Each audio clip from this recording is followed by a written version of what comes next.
Hello, everybody. My name is Tom. I'm Claire. Yep, and you're watching on the YouTube channel Era of Zara. This is a movie review talk show. Again, I'm Tom. This is Claire. We're co-hosting this show. We're friends from school, and we're going to be reviewing a movie, the 1984 film Footloose, starring Kevin Bacon. And some chick that nobody gives a shit about. Exactly. But we'll get into that later. Yep. This is our first movie review, so I'll have to forgive us for any technical difficulties or ramblings, or if you can't hear us, or lighting issues. We'll get better as this goes on. Let's give you a brief synopsis of what we're going to do. This is a spoiler review show, so we assume you've seen the movie and like the movie. So we're going to talk about what happens. So FYI, if you haven't seen this film, you should go see the movie. And then come back and watch it later. Anywho, so we're going to talk a bit about what we liked, what we didn't like, favorite characters, favorite music, because it's such a music-oriented show. We're going to talk about, just kind of how it goes, and then we'll kind of end with favorite parts and best score out of 10. With that, let's start off with overall synopsis of the film. For those of you who have seen the movie, obviously you know, but if you're watching this without seeing the movie, shame on you. And then finally, it's about the character of Kevin Bacon's character, Ren, moves from Chicago to this small rural town in the central Midwest. And it's kind of a religious town, and they've banned dancing and music after an event 5 years ago where some kids were killed. And he's just kind of, he shows up in this small town, the outsider, and he shakes everything up. So let's go on into some more about the film. Claire, what do you want to start with? Are we starting with favorite moments? I think it's a good place to start. Okay. Let's start with favorite moments. Oh my god, I'm going to have to think about this. Well, probably midway through, because the first chunk of the movie tends to kind of crawl just a little bit as it kind of introduces characters, and you kind of realize that this movie was made in 1984, so it's super dated. So you kind of have to get past that hurdle of high-waisted jeans, aka mom jeans, really big glasses, a lot of plaid button-ups, permed hair. Okay, wait. The cut-off sleeve sweatshirts. Yep. Which I'm the David Bowie hair that Kevin Bacon sports throughout this entire film. Okay, we'll say favorite moment. I actually wrote it. The line I quoted was, "The opening is basically awesome." I think it may be one of my favorite openings of any movie. All it is feet dancing. To the Footloose song. And their shoes are terrible. Their socks are awesome. I believe there was an exorbitant amount of leg warmers, which is a little terrifying, but... It was 1984. 1984. I could see that becoming a thing again. So if nothing else, watch the first maybe 2.5 minutes of the movie, because it is one of the best opening credits I've seen. It is entertaining because they wrap you in right with the classic theme song, so then you're automatically kind of dancing and moving to it. Because even if you haven't seen the movie, you've heard Footlong. So, you've heard the song. Are we talking about $5 sandwiches? Not five. No. Oh, okay. Footloose. Different Yes, sorry. So, my favorite moment. It's so cliche, but my favorite moment of the movie is when Kevin Bacon does his little dance in the warehouse by himself, and he's doing this, throwing that beer bottle, and just running around and prancing like Lord of the Dance, and doing high bars. That's kind of weird, just kind of like doing the high bar and the flip, but to each his own. So yeah, that was kind of my favorite moment. I really, it's classic scene from the film, and if you haven't seen it, on Jimmy Fallon's Tonight Show, right when he started, Kevin Bacon was the guest, and it was the 30th anniversary of Footloose, and he reenacted the entire scene. And dude, the guy's like 50 something now, or whatever, because he was like 22 when he made this film, so he's in his mid to early 50s. He can still dance, and he hasn't aged. No, not at all. Exact same size, exact same hair. Yeah. I think he said on that interview that that's the first time he's ever done that since he recorded. Oh, right. And he also said that in another interview that I saw that he was doing for the Screen Actors Guild. They're like, so how awkward is it for you when you go to a wedding and they start playing Footloose? So they all look at you and expect you to start doing it, and he goes, "Yeah, I don't usually though. Like I pay the DJs not to play it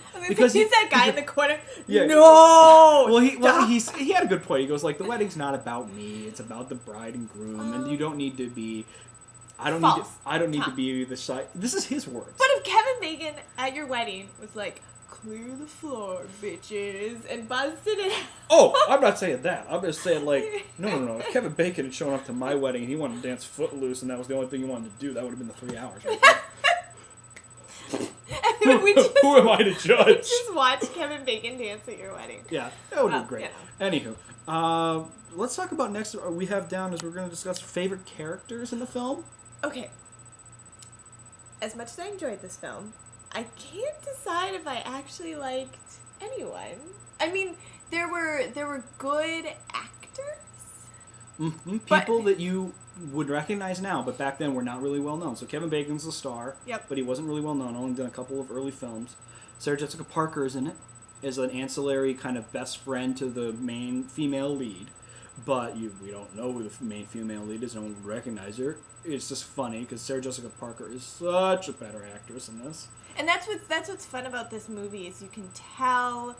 So Kevin Bacon's lead character and his little crony sidekick. Then there's the main female character nobody gives a care about, and then Sarah Jessica Parker is her kind of crony. And you can see out of the four of them who is the better actor. And it's clear because out of the four, Kevin Bacon and Sarah Jessica Parker are the only two. Yeah, they're the Emmy-winning actors. And you have no idea who the other two are. And then in the support, some of the other supporting cast though, like the antagonist of the film, John Lithgow, who Dexter fans know him as the Trinity Killer, Third Rock from the Sun, Barney's dad on How I Met Your Mother. It was, he's the Reverend who is the father of the main female lead, who's kind of the moral center of the town, who's kind of helping rally people against all this music and dance and blah blah blah. And his wife is Diane Wiest, who's a Broadway and Tony-winning actress and Oscar winner twice with Woody Allen films. Mm-hmm. I have IMDb downloaded in my head, so you'll see that as you watch more of these, that I just can pull this stuff out of the air. And I go like this. Yeah. That's our relationship. Yeah, that's nice. That's nice, Tom. Mm-hmm. But, I mean, all characters had kind of moments where you're like, oh, nice, that makes sense. But, they were playing high schoolers, so they weren't the smartest in the bunch. They let their emotions kind of control when the big thing in the town was playing chicken, whether it's two cars driving across a bridge and whoever stops first, loses, or two tractors, or they were always freaking playing chicken. So I mean, I shouldn't say that there wasn't a favorite character. What did you think about the owner of the... But you loved the owner... As we were watching the film, you were like, the owner of the factory where Kevin Bacon works for after school, and that's the guy who hosts the big dance at the end of the movie. He had, what, 4 lines? I don't even know if he had a name. Boss. Boss. But he was the one that took the town from no dancing. And, the school kids are like, you should repeal the law. And the council's like, no, we're not going to. And then this random boss guy was like, wait, you should just do a dance anyways in my warehouse. Because like, why didn't anyone else think of that? Exactly, because they're like literally on the other side of the tracks from where the warehouse is on the railroad. Train tracks on the other side of the tracks is the city line, which is why they can hold this thing in there without violating the city code. But why did the character with 4 lines be the only guy in the entire town that was like, I got it, I know how we can get past this? So there's some, there's some areas. But Footloose is like Footloose. One of the reasons we decided to review this movie first or whatever is we'd never seen the original one. I hadn't. I hadn't. So and it's like literally the classic '80s film.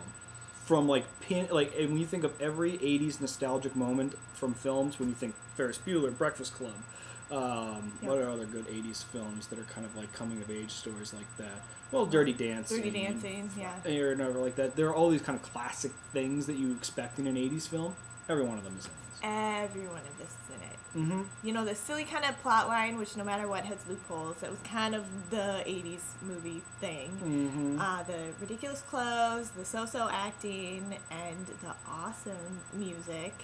I mean, it was a perfect package for even having not seen the movie beforehand. You know the story. You know, it's a town where dancing is banned, So, which is, you know, what they overcome, what they work on. I sort of think my favorite character. Yeah. You know, my favorite character might actually be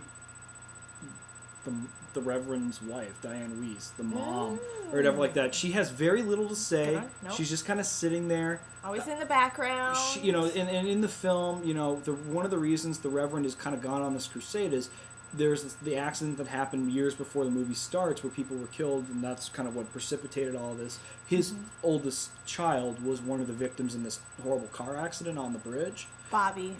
So, like, that's partly why he's on this crusade, and the daughter is acting out, and the wife kind of, like, doesn't say a whole lot, and you're kind of worried about, like, oh, she's just going to be sitting there or whatever. But really, she's kind of the no-nonsense. I mean, the way I implied it is that the mother, when Kevin Bacon starts quoting the Bible at the town hall meeting, it was the mother who did that for him, who pulled out all the stuff. Because when he kind of goes, well, how did you get this, and blah, blah, blah, blah, blah, with all the book notes and all that stuff, I assumed it was the mother, because because that's why she was, like, at the meeting sitting in the audience, and she goes, he has the right to speak, and when he started quoting, she kind of had that smile on her face that I saw. That is and they're not going to know the quotes that she pulled out like she is.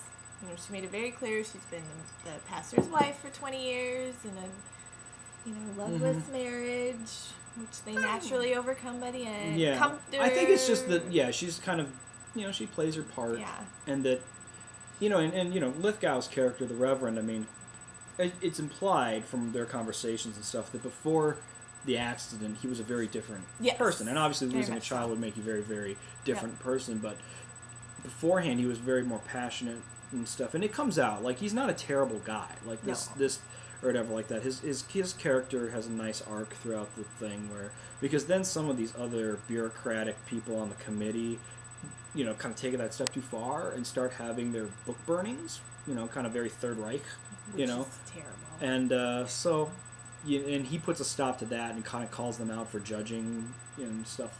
So so his character is pretty good too. Yeah. I'm trying to think of other things. Ooh, I think you and I both agree on this. Probably my absolute favorite character of the whole film, though, the music.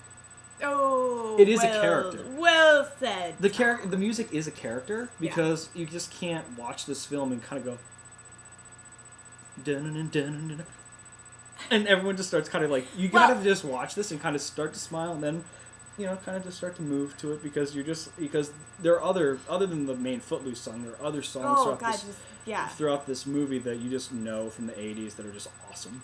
Well, and the best part is watching it with captions on, because then you start doing some karaoke moments with songs. That's really true. Okay, the dancing, and maybe this is because we're not... This movie came out the year I was born, so I can't say I was a dancer back in 1984, but... So but I was a sperm, because I hadn't been conceived yet. Zing. Yes, thank you, I am older than you. But only by like a few months, though. That's negotiable. But the dancing, I don't know if they hammed it up for TV or if the 80s were like really that terrible. For the dancing? Yeah. I mean, it just didn't make... Like, the other thing about this movie is that Kevin Bacon's character, Ren, is a gymnast. And I'm not quite sure what small town, Midwest town has gymnastics in their school. At least the small town I grew up in did not. Also, he's doing the uneven bars, which is not a male sport, actually. The men do the parallel bars, but... And I can't tell if that connection was to kind of go, yeah, this is why he's such a good dancer, because he's a gymnast. No. Or if it was just like a... It does make it a little more believable when he's leapfrogging over things and doing backflips. There's a lot of leaping in this movie. Oh, and the other thing is, and I don't know. I do find that it was interesting that they kicked him off the team. Like, the town throughout the film considers him a troublemaker, and they start doing things like so they his mother gets fired from her job because the town thinks that she should be staying at home raising the kid. Yep. They vandalize things, they pick on him, they kick him out of stuff, out of clubs and teams, even though he's trying to fit in. What was the reason that they kicked him out of gym? Like the reason nobody talked about was because he was hanging out with the preacher's daughter. They claimed that it budget cuts for an extra team member in the middle of the year. They couldn't do it. And they Ren was discussing this with his best friend. Oh, Willard. That's his friend's name. While they were cleaning his Volkswagen Beetle in the car wash, and then they naturally got into a water fight. Yeah, kind of. If you've seen that scene in Zoolander when they have the gasoline fight, yeah, it's kind of like that, except that they don't realize how ridiculous it would look. Like, they're being serious. They're like playing like, spray you, Like, I was never a teenage boy. I had a teenage brother, and I was a teenager. Yeah, I'll go that route. I feel like that's not really a thing. Like, that's not really a thing that... Yeah, but you grew up in Wyoming. Okay, I did. Okay. They don't have water. Ask me this now, Tom. Yeah, so when we saw water, we're like, dance in it! Okay, Tom. Or answer me this. I will ask you this. Mm-hmm. Just lost my train of thought. Oh, say your friend, you're 18, 17, and you're like, I have so much emotion, I dance often. And your friend's like, I can't dance. And you're like, I'm going to teach you. How would that go? Would you guys, snap together? Would you, frolic through the cherry blossoms? Would you... I'm asking. I wouldn't frolic through cherry blossoms only because I'm allergic to a lot of spring allergies. But I'd like to say that I wouldn't do that, but I probably would. Okay, maybe you're not the best person to ask. Anywho, anyways, there's some parts of this movie, such as when Ren's best friend's like, I can't dance, and Ren's like, classic 80s montage of teaching the guy. It's like. Really, that only exists to do the 80s montage. We should have counted how many 80s montages there were. There's at least four. There's really four. Good ones There's the tractor chicken race. Tractor chicken race. The 80s, the dancing, the teaching how to dance. Yep. The classic 80s renovation scene where they renovate the factory for the senior prom. That was good. There's a fourth one. I wrote one down. Is it when he's... I mean, well, you could consider... It's not really a montage when he does his dance. No, that's just angry dancing. Angry dance. I'm just trying to think of... There has to be one at the beginning. Either way, the montages in the movie are classic 80s montages. Everything you'd expect. Like, when they're doing the chicken race, it's I Need a Hero. So, let's put it that way. All right, well, we're about halfway through our show, or if not a little more, so we should get to the other points. Good. Talk about least favorite moments in the movie. I'll go first. Yes, please. For least favorite moments in the film, I suppose... Oh, I got mine. It's... You want me to go? Sure. I just want to make sure you didn't steal the one I'm thinking. I'm going to. There's a scene where main character Ariel, right? Yep. That's the female lead, Ariel. The terrible actress, yeah. Where she's breaking up with her older boyfriend who graduated, Chaz. Chaz is super cool. He has a boombox in the back of his truck and deer antlers on the hood. Like, he's just super cool. And so they're a gun above his head, like the rifle, too. Yes, there's that part. So they're breaking up because Chaz saw Ariel with Ren and is like, what are you doing? And he's been hearing the rumors. There's rumors. And so he beats the shit out of her. Now, granted, she does fight back. It's not the woe is me. But not that I'm trying to justify. I'm not trying to justify. That's horrible. Do not hit women. But I'm just saying that, I'm just saying defends herself. I'm just saying that the woman herself. is not. I'm just saying that the character of Ariel has enough self-respect to fight back. Yes. And she screws up his car, which is something that he cares about. Which is, she takes a big metal... But no. He beats the living hell out of her, which is totally ridiculous. Because what gets me about it is there's no... all of a sudden she has a black eye and nobody asks her about it. Right. Kevin Bacon, shows up to pick her up because this was apparently out in the middle of, the train tracks. Naturally, it always And is. she's, putting on makeup and tending to her black eye, and he goes, does it hurt? And she goes like, "Oh, I'll be fine. I'll just kind of cover it at night." It's like battered wife syndrome. I know, Like, what is this? Why are we not like going to Chaz and being like, "Hey, time for jail"? Exactly. You beat like a woman. I was just gonna say, it's like little unbelievable. There's no need for I think that was in there to show that Chaz was a dick, and Right. and that they broke which up. we already knew. Yeah, so I think it was a little gratuitous and not really my favorite. Exactly, and then also that's a very good point. And then it's just ridiculous. Also, the fastest healing black eye I've ever seen. Oh yeah, it's gone. Like in 12 hours. Yeah. Just gone. It's I don't think so. But anywho, my least favorite moment in the movie is probably just. Apparently, it was that good of a movie. Well, I mean, it's just like there are just slow parts in the film that just kind of didn't make a lot of Yeah. sense. Like they were just trying to plug in like little moments of like dialogue to set up for other scenes, and it's just kind of weird. Like they're trying to talk about how the character wants to do the dance, and he's trying to plan it, and he needs help, and he's talking to his guy friends, and it's in the locker room. Oh yeah, It doesn't really need to happen. Like randomly, like the scene cuts. Like literally, he talks to the girl and says, how about her eye at school, and checking again like the next day, and then it cuts to the locker room, and it's just a guy showering, like from seeing his backside, and then like.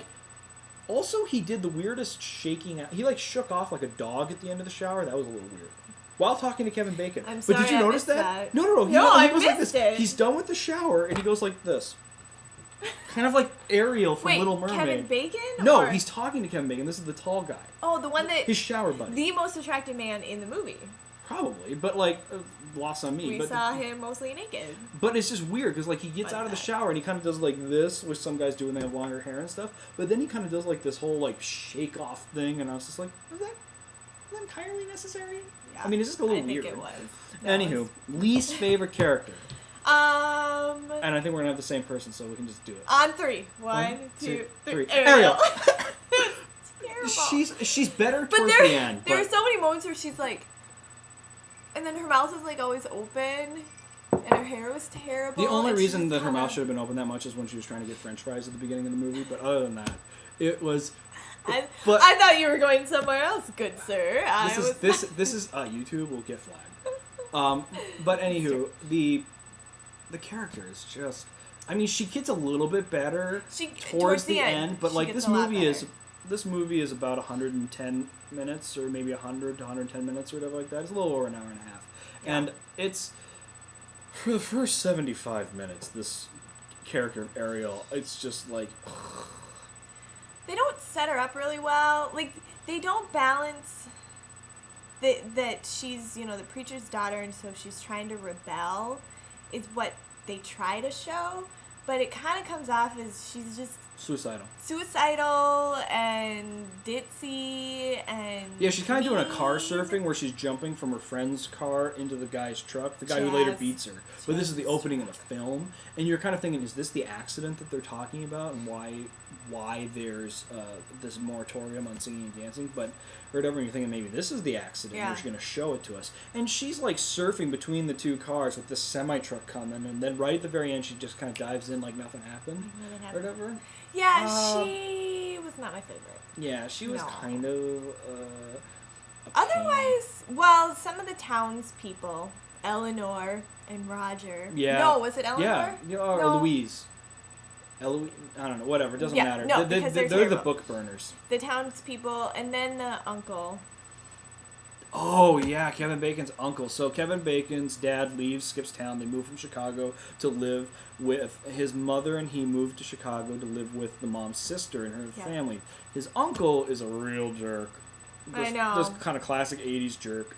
Yeah, where he just like pops in. He's like, I'm getting angry phone calls about you. I'm losing business. I'm angry. Meh. I have a comb over and big glasses. Meh. Nailed it. That's really about it. But he was kind of he was such a minor. A tool. And he was a minor character. Right. I mean, he's just kind of. You're not supposed to like him. Right, and you're not supposed to like him, and it's just to show that everybody in the town, even his own family, technically, who's from that town, don't like him or against him. He's a troublemaker or whatever like that. Trouble with a capital T. Oh. Uh-oh. It's dangerous. Anywho, we'll have to. So I mean, we agree on the least favorite character. I mean, Yeah. it's just. And also, we might just be spoiled because we get better movies nowadays, and we have better characters. That's true. In a lot but of I mean, stuff, she was the main character, and she just. Oh God! I mean, like when Sarah Jessica Really Parker serial. is just like sitting in a chair, she's a better actress. Fact. Like there's a scene where Sarah Jessica Parker's boyfriend, who Kevin Bacon later teaches to dance, but he's embarrassed at this point and doesn't know how. Sarah Jessica Parker is sitting there next to him in the chair, or whatever like that, when they go to another town to dance, and she's kind of sitting there like this. Better Yeah. Better acting. Yeah, no. Also, the main character, the female, like Ariel or whatever like that. Another thing that bothered me, apparently bras were optional. Oh. Like there that was was, a lot of baby. but not like exposed. No, but like, no, When but we this- say it like that, like the most unflattering way. It's like Yes. kind of like. It's like it's not like She ooh could just boobies. It's use- more like ooh let's put a sweater on. She could just use a little help. You know? Yeah, it's like let's there's something called pride. Pride.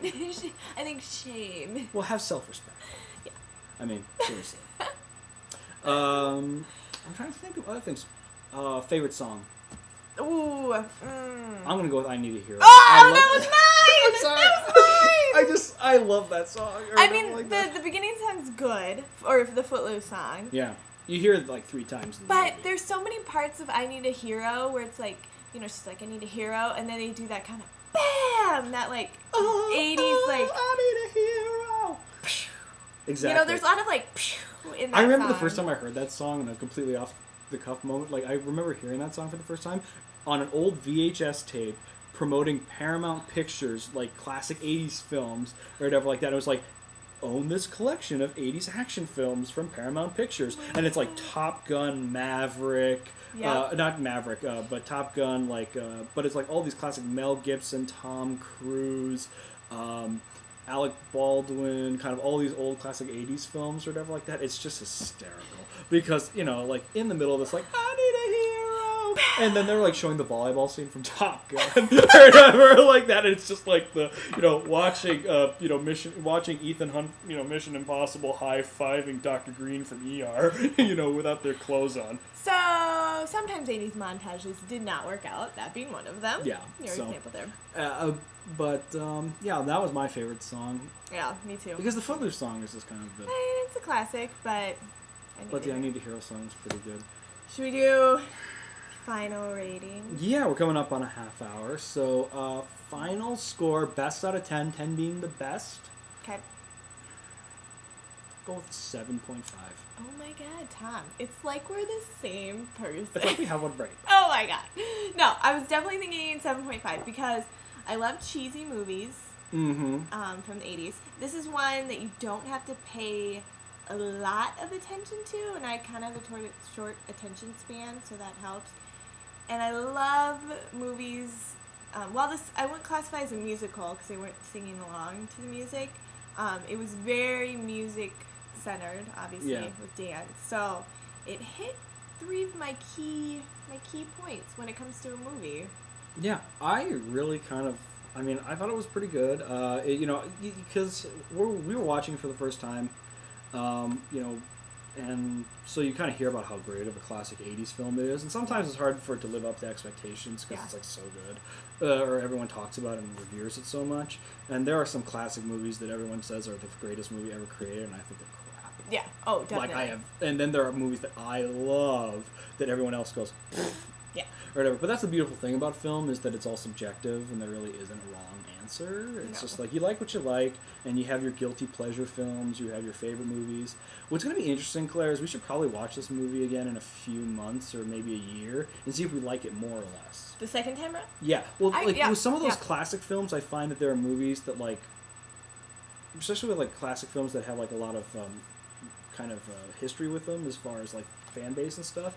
You watch them and it kind of comes with this baggage and expectation if it doesn't meet it right away. But if you watch it more and more, you might like it more, or you might go, man, this is not.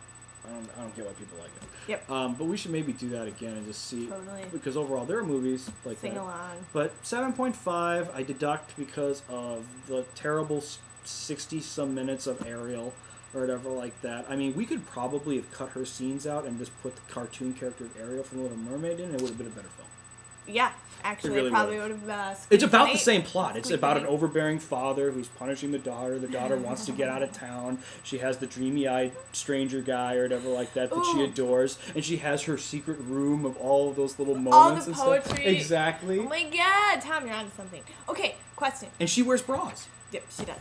Little Mermaid versus Footloose for best music. I know. That's mine. not even really a fair comparison. Oh my god, terrible 80s music. Footloose wins. Well, of course it wins because Little Mermaid came out in 1991 or 1990, and it's a Disney film. But I always default to the terrible 80s music.